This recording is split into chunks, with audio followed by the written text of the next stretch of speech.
Ang ganitong klaseng pamamaraan ng pagsalpak ng tiles ay bihira nyo nang makikita sa mga tile setter ngayon, na kung saan pinapaapaw ang semento hanggang sa pumantay at mawala ang hangin na nakulong sa loob ng semento sa pagitan ng tiles.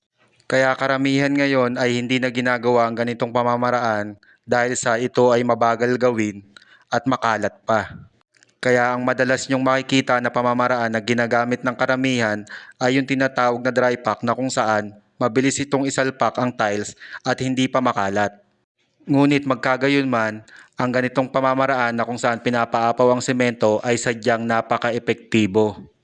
Ang ganitong pamamaraan ay maihahalin tulad sa isang suction cup, na kung saan kapag naalis ang hangin sa loob ay lubha itong magiging makapit.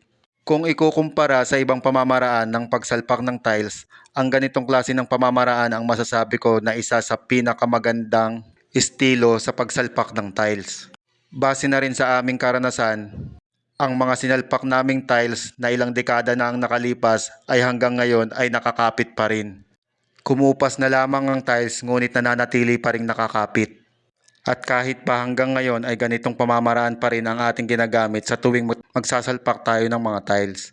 Dahil mas iniisip namin ang resulta para sa mahabang kapakinabangan ng nagpapagawa.